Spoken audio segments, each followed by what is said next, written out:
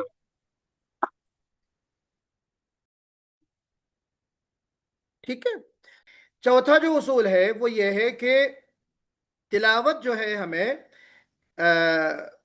کرتے ہوئے جب وقف کریں تو کلمے کے مطابق وقف کریں۔ کلمے کے مطابق وقف کرنا کیا ہے کہ مجبوری کی صورت میں آپ کلمے کو ویسے ہی پڑھیں جیسا لکھا ہے، چاہے تلفظ مختلف ہو۔ جی مثال کے طور پر انا پر وقف آپ کریں گے تو آپ الف کو واضح کریں گے، جی انا۔ جب آپ وقف کریں گے تو کیسے پڑھیں گے؟ انا۔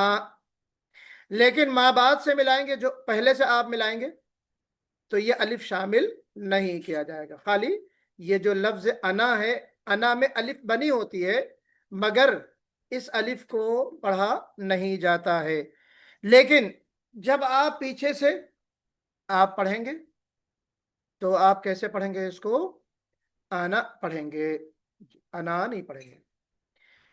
پھر اگلی جو چیز ہے وہ یہ ہے، پانچواں جو اصول ہے وہ یہ ہے کہ تلاوت میں جلدی نہ کریں، آرام کے ساتھ، استقامت کے ساتھ، طمأنینہ کے ساتھ پڑھیں، جی جلدی جلدی نہ کریں، الفاظ کو واضح سہولت کے ساتھ ادا کریں، واضح انداز میں پڑھیں، ترتیب کے ساتھ ادا کریں، معانی میں غور و فکر کریں، غور و تدبر کرتے ہوئے جو ہے پڑھیں۔ یہ بھی ایک ضروری عمل ہے، یہ بھی ایک حصہ ہے تلاوت کا۔ تو یہ 5 اصول میں نے آپ کے سامنے رکھا۔ پہلا اصول جو ترجمہ نہیں جانتے ہیں ان کے لیے، دوسرا اصول کلمے کے اختتام پر کیسے ٹھہرنا ہے، تیسرا اصول بے سانس توڑے وقف کی ممانعت، اور چوتھا اصول کلمے کے مطابق وقف کرنا، اور پانچواں اصول جو ہے وہ ترتیل کے اصول کا ہمیں خیال کرنا ہے، یعنی ٹھہر ٹھہر کر مخارج اور صفات کے ساتھ، استقامت کے ساتھ، طمأنینت اور راحت کے ساتھ۔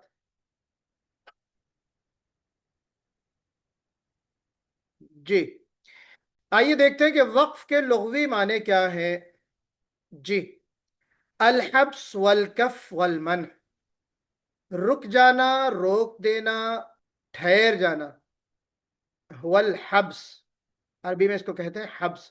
وفي القراءة هو قطع الكلمة عما بعدها، یعنی ایک کلمے کے آخر کو دوسرے کے اول کے ساتھ، بات سمجھیے گا، ایک کلمے کا آخر ہے اور دوسرے کلمے کا پہلا حرف ہے، اس کو متصل نہ کرنا، جی متصل کرنے سے، جوڑنے سے باز رہنا، یہ وقف کہلاتا ہے۔